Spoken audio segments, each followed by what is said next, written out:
أعوذ بالله من الشيطان الرجيم. بسم الله الرحمن الرحيم.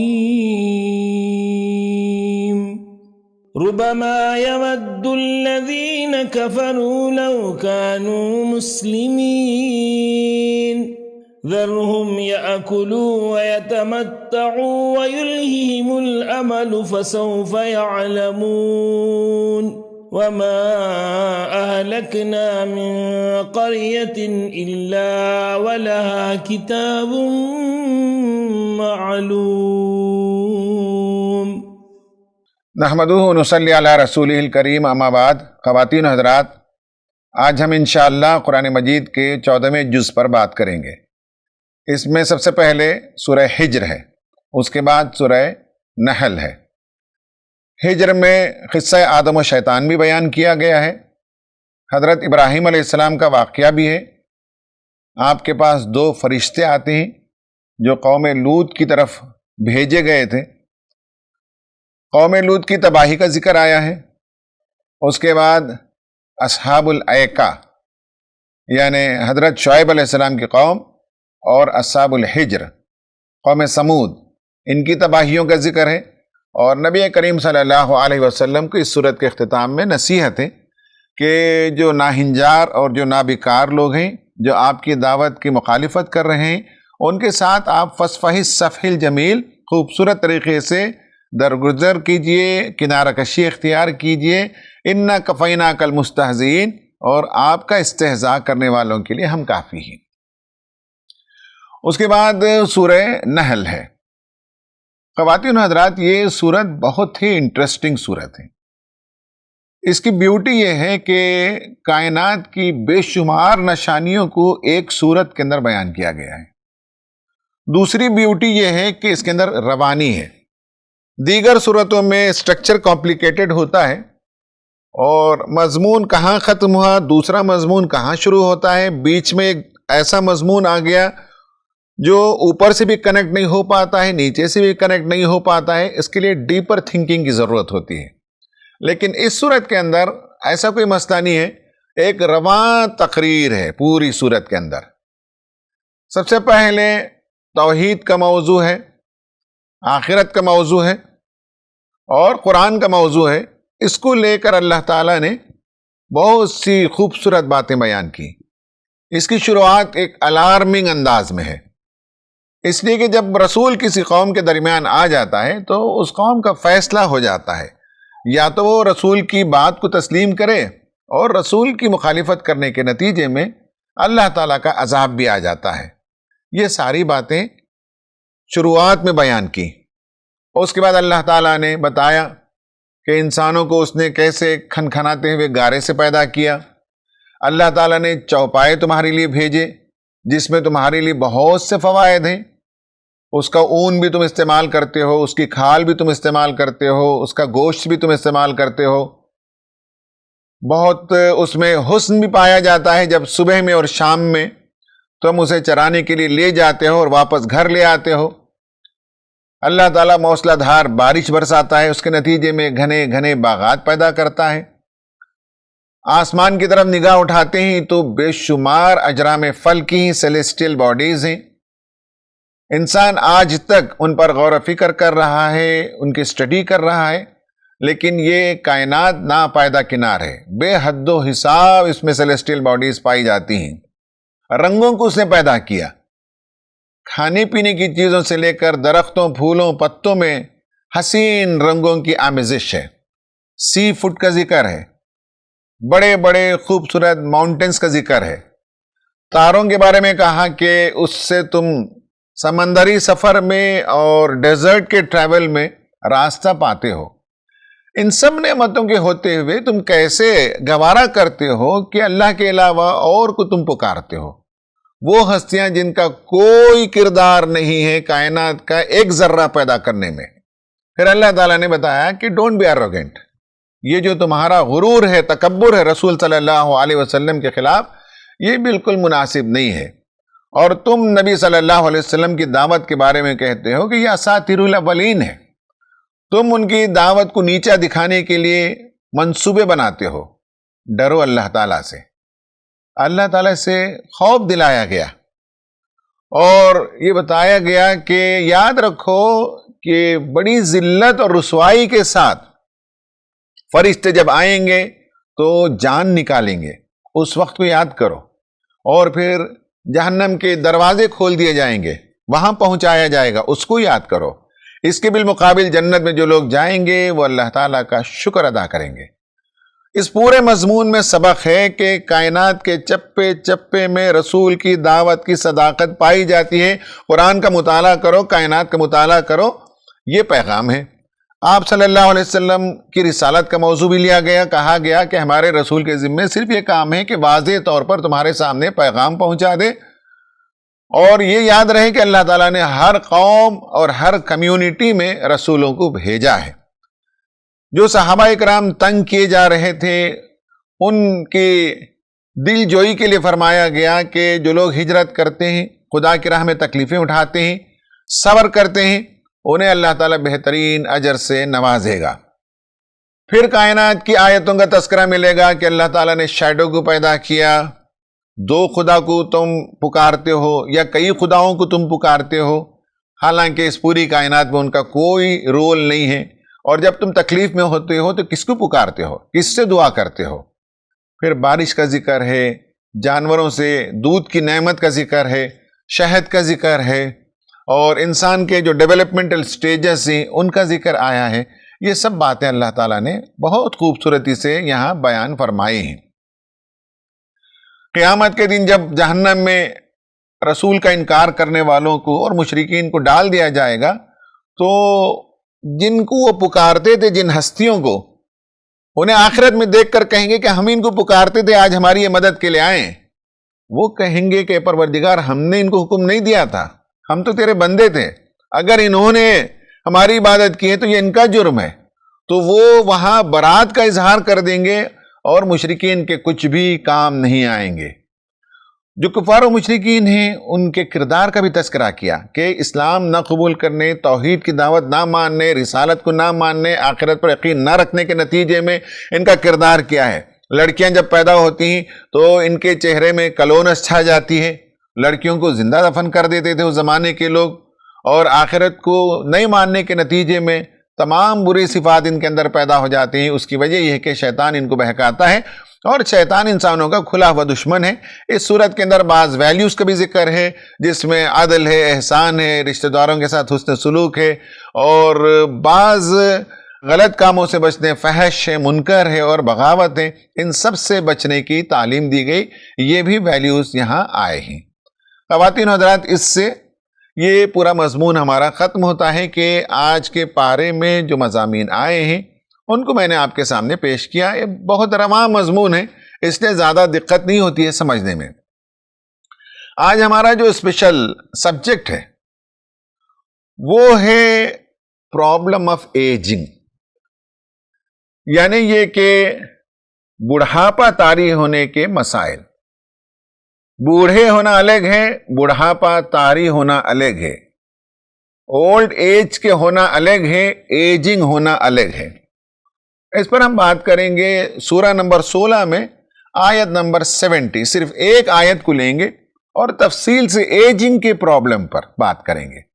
اللہ تبارک و تعالی فرماتا ہے وَاللَّهُ خَلَقَكُمْ ثُمَّ يَتَوَفَّاكُمْ وَمِنْكُمْ مَنْ يُرَدُّ إِلَىٰ أَرْذَلِ الْعُمْرِ لِكَيْ لَا يَعْلَمَ بَعْدَ عِلْمٍ شَيْئًا إِنَّ اللَّهَ عَلِيمٌ قَدِيرٌ۔ وہی پروردگار ہے، اللہ تعالیٰ ہے جس نے تم کو پیدا کیا، اور وہی موت بھی دیتا ہے۔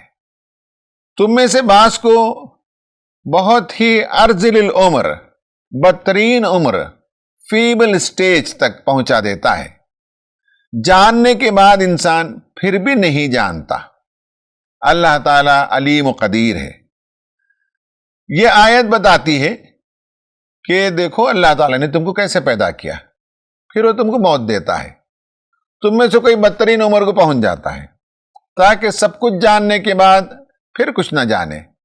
حق یہ ہے کہ اللہ تعالیٰ ہی علم میں بھی کامل ہے اور قدرت میں بھی کامل ہے۔ یہ ایک آیت ہے اس پر ہم تھوڑی سی تفصیل سے بات کریں گے۔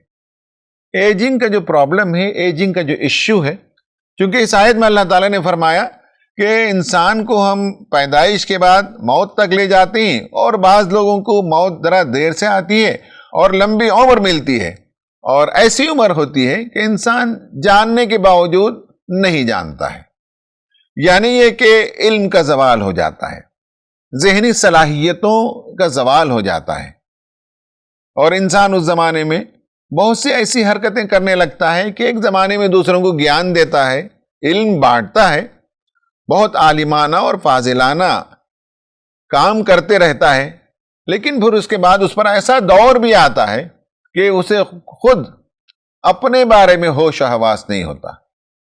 یہ صورتحال کیوں پیدا ہوتی ہے، اس کی کیا وجہ ہے، یہ آج ہمارا موضوع ہے۔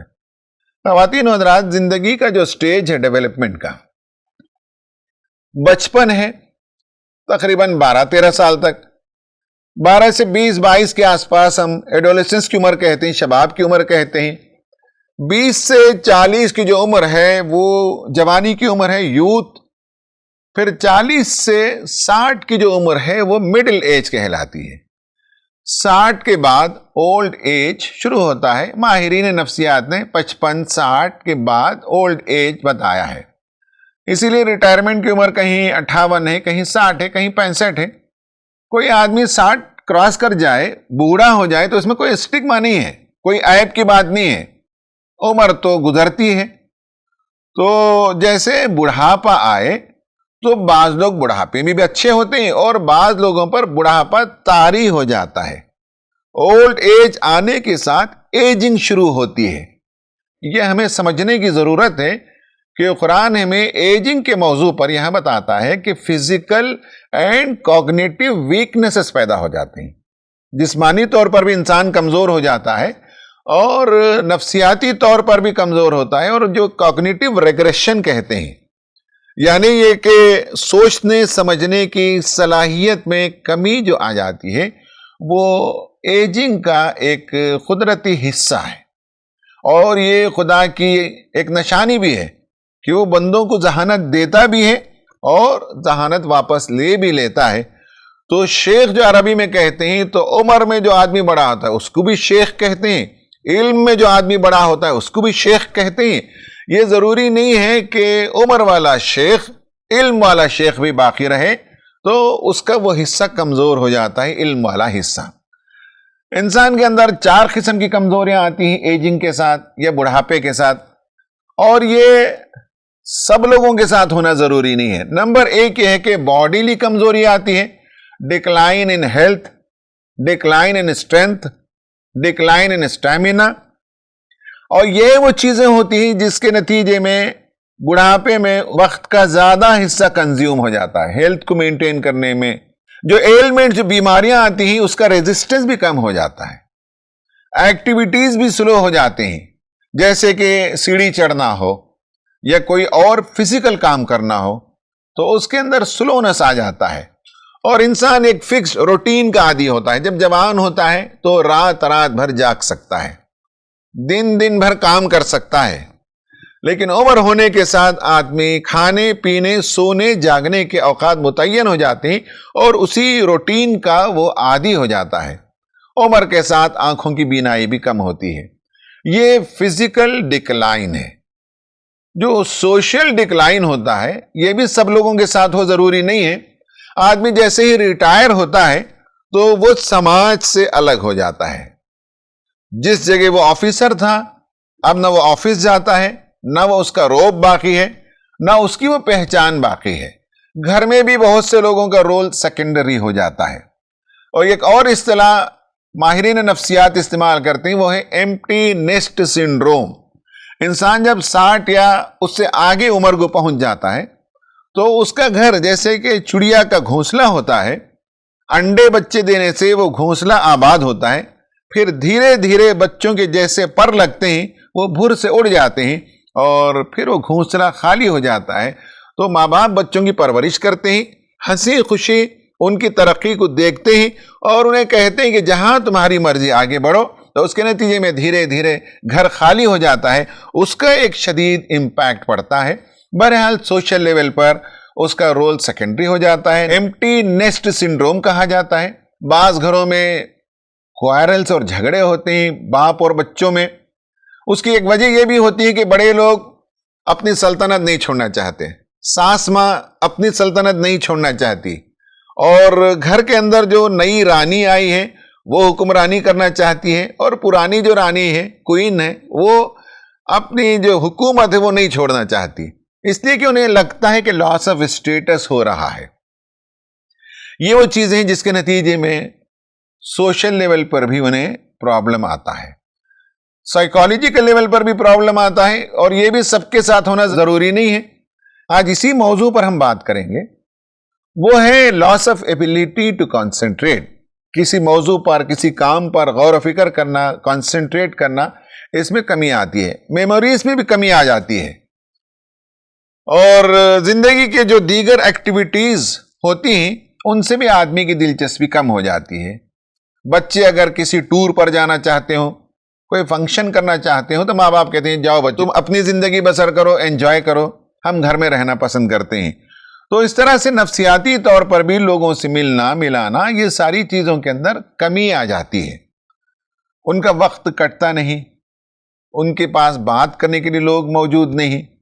اس لیے کہا جاتا ہے کہ جو لوگ ریٹائرمنٹ سے پہلے سرگرمیوں میں رہتے ہیں، سماجی ایکٹیویٹیز میں انوالو رہتے ہیں، ریٹائرمنٹ کا ایک پلان ہوتا ہے، ان کے لیے ریٹائرمنٹ کوئی پرابلم نہیں ہے۔ جن کے پاس ریٹائرمنٹ کا کوئی نقشہ نہیں ہوتا، ان کے لیے مسئلہ ہوتا ہے۔ ایک کتاب ہے، بڑی عمر کے لوگ اگر میری یہ گفتگو سن رہے ہوں تو وہ کتاب کہیں ملیں تو لے کر پڑھیں، لائف بگنز ایٹ 60، بنگلور سے شائع ہوئی ہے، ہلکی پھلکی کتاب ہے۔ اس میں معلوم ہوتا ہے کہ 60 سال کے بعد ایک نئی زندگی چاہیں تو شروع کر سکتے ہیں۔ سائیکالوجیکل پرابلم میں ایک پرابلم یہ بھی ہوتا ہے کہ پارٹنر کا انتقال ہو جاتا ہے، کبھی شوہر کا انتقال ہو جاتا ہے، کبھی بیوی کا، تو ایک فرد اکیلا رہ جاتا ہے۔ جو اکیلا رہ جاتا ہے اسے بھی موت کا خوف ہوتا ہے۔ یہ سب چیزیں اس کے نفسیاتی مسائل ہیں۔ اب ہم بات کریں گے اس نفسیاتی مسئلے کو لے کر جو یادداشت کی کمی ہے۔ قرآن نے بتایا کہ جاننے کے بعد انسان ایسی عمر کو پہنچ جاتا ہے کہ پھر وہ کچھ نہیں جانتا، یعنی اس سے معلوم ہوا کہ میموری لاس ہوتا ہے، ذہنی طور پر اضمحلال آتا ہے، اس کو ڈیمنشیا کہتے ہیں۔ میں اس تقریر میں زیادہ ٹیکنیکل ورڈز اور جارگنز کو استعمال کیے بغیر عام لوگوں کی سمجھ میں آنے والی بات کہنا چاہوں گا، ورنہ اسے الزائمرز ڈیسیز کہتے ہیں یا ڈیمنشیا کہتے ہیں۔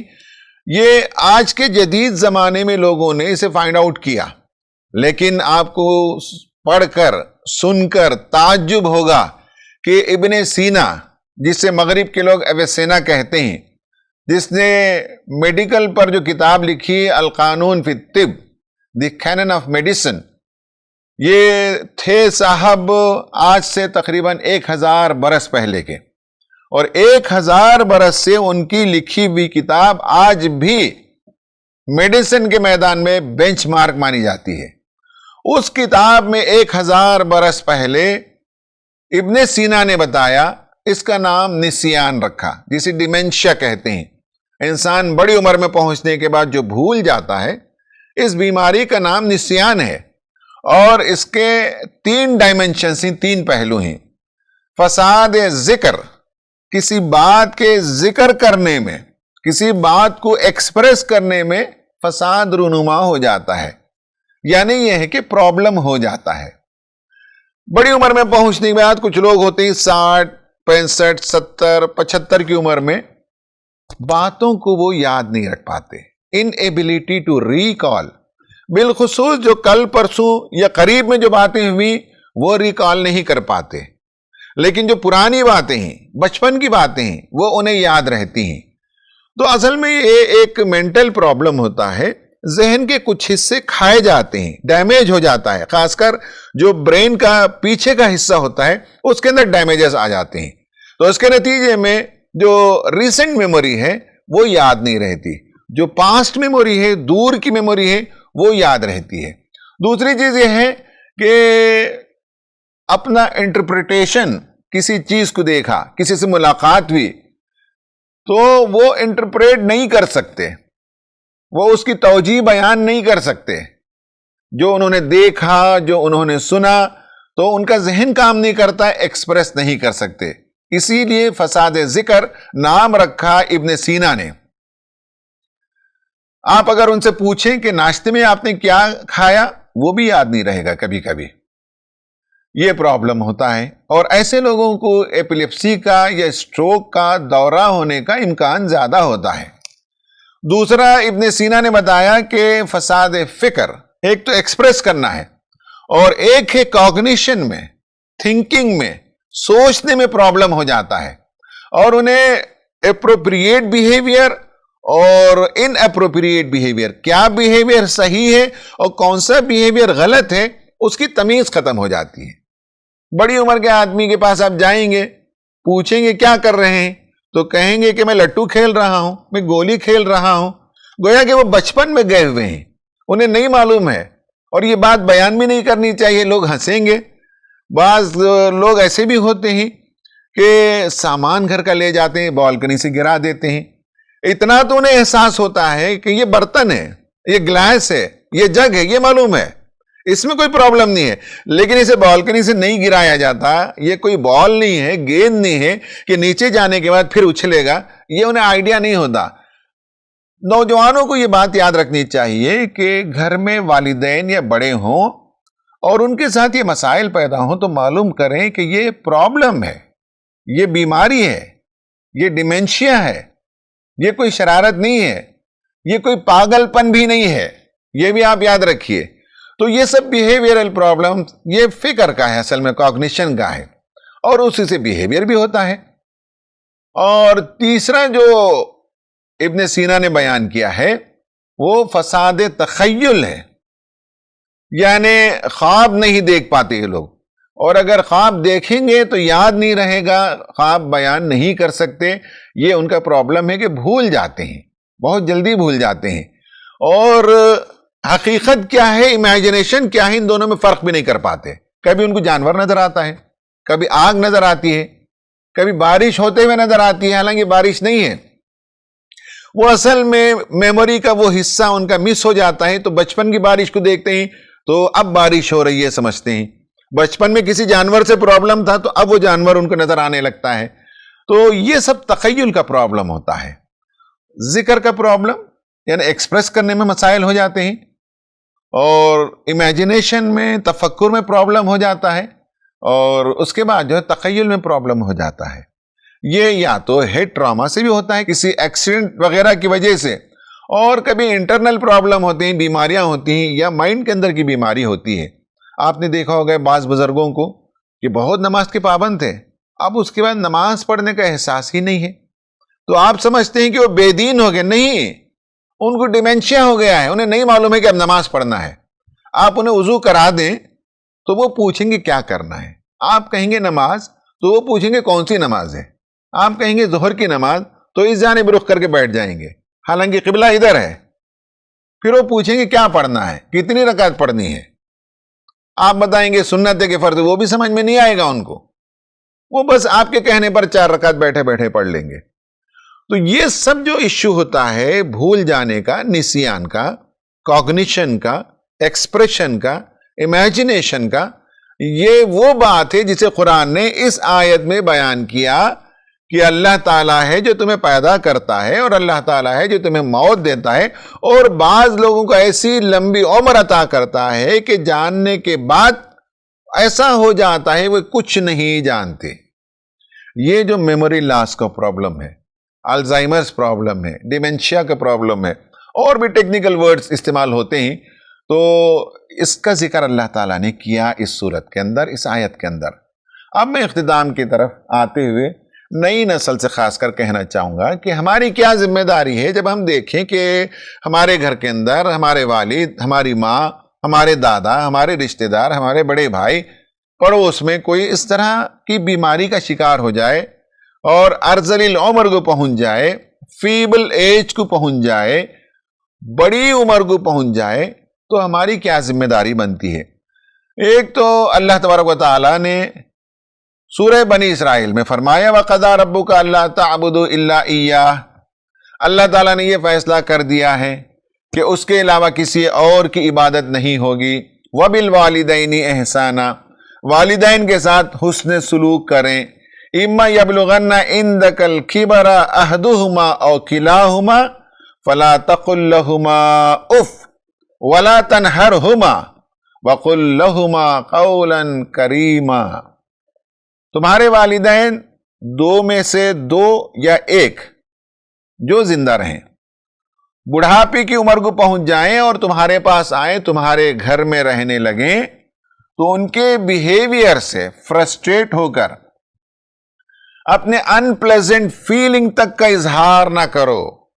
اینگر تو الگ بات ہے، فرسٹریشن تو الگ بات ہے، لڑائی تو امیجن نہیں کر سکتے، ان پلیزنٹنس کا اظہار اف جو کہتا ہے انسان، وہ اف تک نہ کہو والدین کو دیکھ کر بڑھاپے میں، چونکہ اس وقت وہ پروڈکٹیو نہیں ہیں، وہ تمہارے پاس اس وقت ویسے ہی جیسے تم ان کے پاس بچپن میں پلتے تھے۔ جھڑکے نہ دو انہیں اور انہیں ریسپیکٹفلی بات کرو۔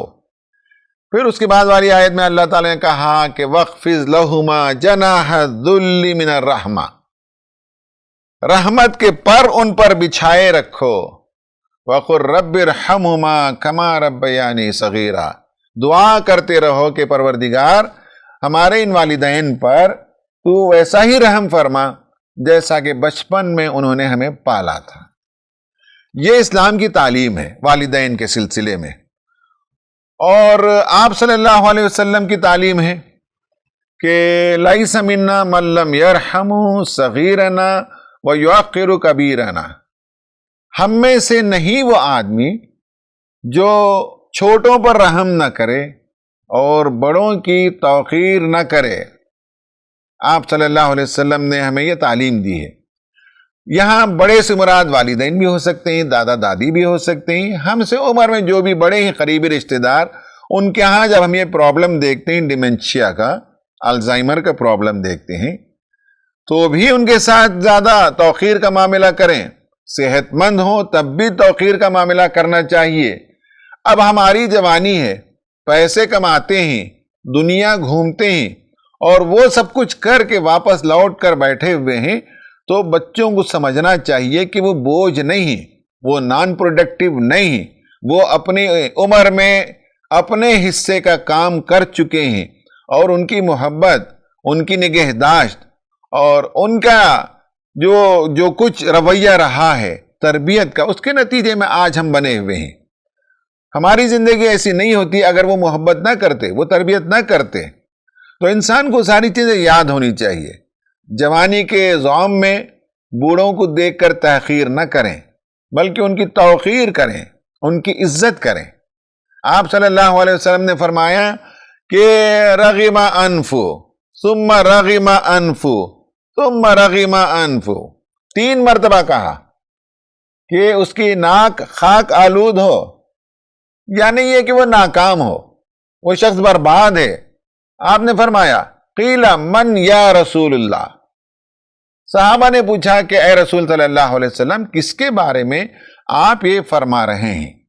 آپ صلی اللہ علیہ وسلم نے فرمایا من ادرک ابویہ عند الکبر احدہما او کلیہما فلم یدخل الجنہ، کہا کہ وہ آدمی جو والدین میں سے 2 یا 1 کو بڑھاپے کی حالت میں اپنے پاس پائے اور پھر جنت میں داخل نہ ہو۔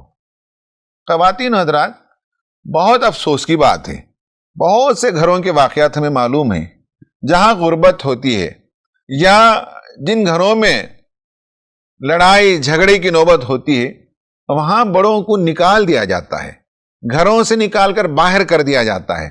بعض گھروں میں یہ دیکھتے ہیں کہ بچے تو بہت ہوتے ہیں لیکن والدین کس کے پاس رہیں گے یہ ایشو بن جاتا ہے، اور بچے حساب کتاب لگاتے ہیں کیلنڈر دیکھتے ہیں کہ کتنے دن میرے گھر میں رہیں گے، کتنے دن بھائی صاحب کے گھر میں رہیں گے، کتنے دن بہن کے ہاں رہیں گے۔ ماں باپ جب پالتے تھے تو کبھی ایسا نہیں دیکھتے تھے، لیکن جب ہماری باری آتی ہے ان کو دیکھنے کی، انہیں پالنے کی، تو اس وقت ہم دائیں بائیں دیکھنے لگتے ہیں۔ آپ صلی اللہ علیہ وسلم نے فرمایا یہ انسان کی بدبختی ہے، حیف ہے اس پر جس نے اپنے والدین میں سے دو یا ایک کو پایا بڑھاپے میں اور ان کی خدمت نہیں کیا اور جنت نہیں پہنچا۔ یہ اس کی بدبختی ہے۔ جن کے گھروں میں بزرگ ہوں، بڑے ہوں، میں نے جیسے کہا کہ ان کے فزیکل پرابلمز بھی ہیں، ان کے سائیکولوجیکل پرابلمز بھی ہیں، ان کے سوشل ایشوز بھی ہیں، ان کے ہیلتھ کے ایشوز بھی ہیں۔ ان سے بات کرنے بیٹھیں گے تو ان کی گفتگو کا بڑا حصہ ان کے ہیلتھ کو لے کر ہوگا۔ یہ سب کچھ ہوگا، اس سے اکتا جانا، اس سے تنگ آ جانا، اس سے پریشان ہو جانا، اس کے نتیجے میں ان سے دوری اختیار کرنا، یہ انسان کی بدبختی کی علامت ہے۔ آپ صلی اللہ علیہ وسلم نے ایک معنوں میں بد دعا دی، 3 مرتبہ کہا کہ خاک آلود ہو، یا یہ کہ اس کی ناک خاک میں ملے، یہ شخص جنت میں نہیں جا سکتا۔ آپ صلی اللہ علیہ وسلم کی تعلیم ہمارے لیے کتنی پیاری ہے۔ آپ نے یہاں تک فرمایا کہ نیکیوں میں سے بڑی نیکی یہ ہے کہ آدمی ان کے ساتھ حسن سلوک کرے جو ان کے والدین کے محبوب تھے جبکہ ان کے والدین دنیا سے جا چکے ہوں۔ یعنی ہمارے والدین اگر دنیا سے جا چکے ہوں، ان کے بھائی، ان کی بہن، ان کے رشتہ دار، ان کا کوئی فرینڈ جو انہیں سب سے زیادہ عزیز تھے، ان کے ساتھ حسن سلوک کرنا گویا کہ والدین کے ساتھ حسن سلوک کرنے کے برابر ہے۔ دیکھیے کہ تعلیم کیسی ہے، والدین کی خدمت کرو اور جنت پاؤ۔ وہ چلے جائیں تو ان کے رشتہ دار، ان کے بھائی بہن، ان کی خدمت کرو، ان کے ساتھ حسن سلوک کرو، یہ والدین کے ساتھ حسن سلوک کرنے کے برابر ہے۔ یہ اسلام کی تعلیم ہے۔ تو آپ صلی اللہ علیہ وسلم نے ہمیں ان سب چیزوں کے سلسلے میں تعلیم دی۔ ریسنٹ ایک اسٹڈی ہوئی فلسطین کی، وہاں جو بڑے لوگ ہوتے ہیں جن کے اندر یہ ڈیمنشیا کا پرابلم ہو جاتا ہے، یادداشت کا، نسیان کا پرابلم ہو جاتا ہے، تو وہاں دیکھا گیا کہ ینگر لوگ اپنے بڑے لوگوں کی بہت ہی حسن خوبی کے ساتھ پرورش کرتے ہیں، نگہداشت کرتے ہیں، اپنے گھروں میں رکھتے ہیں۔ تو اسٹڈی نے یہ بتایا ہے کہ وہاں اس سوسائٹی میں سمپتی کا جذبہ پایا جاتا ہے، ایمپیتھی کا جذبہ پایا جاتا ہے اپنے بڑوں کے سلسلے میں، جو تکلیف اور پریشانی کے اندر مبتلا ہیں ان کے لیے رحمت کا جذبہ پایا جاتا ہے، کمپیشن کا جذبہ پایا جاتا ہے۔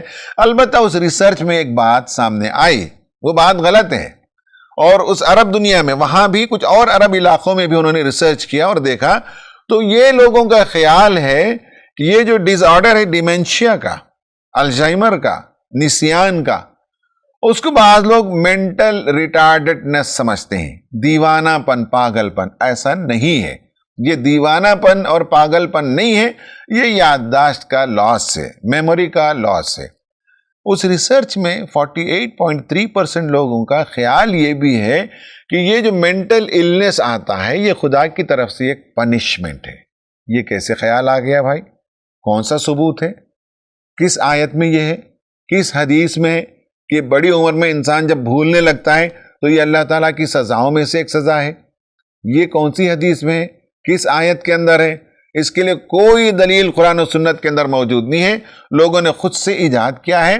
ورنہ یہ ہے کہ وہ اللہ تعالیٰ کی طرف سے پنشمنٹ نہیں ہے، وہ عیب نہیں ہے، اس میں کوئی اسٹگما نہیں ہے، یہ نیچرل پروسیس ہے کہ دھیرے دھیرے انسان کے خواہ کمزور ہوتے چلے جاتے ہیں، یادداشت جاتی ہے، آنکھ کی بینائی جاتی ہے، ہاتھ پیر کے اندر جو قوت ہے وہ کم ہوتی جاتی ہے، اور وائٹل آرگنز کے اندر کمزوری آتی ہے، اور اس کے بعد دھیرے دھیرے ایسا ہوتا ہے کہ ایک دن وہ سورج غروب ہو جاتا ہے، وہ چراغ گل ہو جاتا ہے جس نے ایک زمانے میں ایک دنیا کو منور کیا تھا، اور خدا کے پاس وہ شخص پہنچ جاتا ہے۔ خواتین و حضرات، زندگی کی یہ حقیقت ہے، آج ان کی باری ہے، کل ہماری باری ہوگی۔ آج ہم نے ان کے ساتھ حسن سلوک کیا، ہمارے بچوں نے دیکھا، ہم بڑے ہوئے تو ہمارے بچوں کے لیے ہم نے ایک اچھا سا ماڈل چھوڑا ہے، اور ہمارے ساتھ ویسا ہی وہ سلوک کریں گے۔ ہمیں پتہ نہیں کہ کل ہماری زندگی کیسے ہونے والی ہے۔ یہ کہا جاتا ہے کہ be nice to people on your way up because you are going to meet them on your way down. جب تمہاری ترقی کا زمانہ، جوانی کا زمانہ ہے تو لوگوں کے ساتھ حسن سلوک کرو، واپسی میں جب تمہارا دور آئے گا تو لوگوں سے ملاقات ہوگی تو اسی طرح کا بیہیویئر ایکسپیکٹ کر سکتے ہیں۔ اللہ تعالیٰ سے دعا ہے کہ اللہ تعالیٰ ہمیں اپنے بڑوں کا احترام کرنے، توقیر کرنے، ان کے ساتھ کمپیشن کرنے، نرمی کرنے، ان کی خدمت کرنے کی توفیق عطا فرمائے۔ آمین۔ وآخر دعوانا ان الحمد للہ رب العالمین۔